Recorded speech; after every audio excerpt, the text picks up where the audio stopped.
Yeah, good stuff. Well, you know what needs to exist, and it might be TRT, a male birth control, right? I want something that reduces your sperm count, increases your muscles and your energy, and just like happiness and well-being. Well, TRT does all those things, but it doesn't lower your sperm count to the point of being birth control necessarily. It definitely makes things a lot less likely. But again, I had this exact conversation with Derek once. I was like, how low will my sperm count go if I don't take? Because there's a drug you can take to protect your sperm count. I know a guy who's using Derek's clinic, and he sent me over the drugs that they sent him. He's like, yeah, I don't know what any of this is. And I'm reading through it, and I'm like, oh, this is, I don't know this one. I was like, what is this? And he's, I should know it. Why am I not on this? And he was like, oh, Derek, or not Derek, but his provider, so that they said, oh, this is to protect my sperm count in case I want to have kids. I was like, oh yeah, I specifically remember turning this down. I was like, don't you ever get that shit anywhere near me. Can you get to zero? I don't want it to be, I don't want bottles of that to touch bottles of my shit. Okay.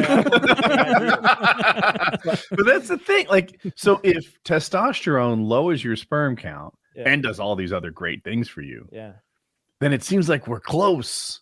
I just need to lower it a little more. So every couple of years, there's, you know how Reddit constantly has articles that seem like we're on the verge of curing cancer. It's like, oh, this new breakthrough, all the cancers are cured. And I'm like, okay, I hear that every year though. I hear that every year for male birth control. I'm quite sure that one exists already that's either a pill or something else that if someone wanted, they could take. But boys, go get a goddamn vasectomy and freeze some sperm. It's cheap.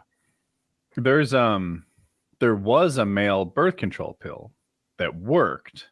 And they like canceled it in FDA testing because it made males like emotional and sad, which, by the way, the female birth control does too. And a lot of people are like, this is bullshit. Why do women have to endure this and men don't? Why does men even get the option to choose which partner is sad and unhappy and taking depression pills? But doesn't make sense. Look, let's throw away all the like political correctness and just admit that girls are the ones who are getting pregnant. So maybe they consider, and they bear the burden of that pregnancy as well. So they might consider mood springs a more tolerable side effect, whereas guys might consider it an intolerable side effect because, look, when it comes down to it, their problem is at least financial. I heard a really disturbing thing today that there are places where if a woman wants to get her tubes tied at say 25, they will say no. They won't allow that to happen.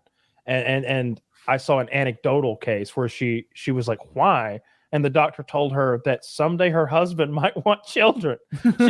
She's like, my uterus belongs to a man I haven't even met yet. I saw that too. Now the thing is, man. Yes. Just W after W, swish after swish. When Caitlyn Jenner won Woman of the Year on her first try as a boy, as a girl, can't be stopped.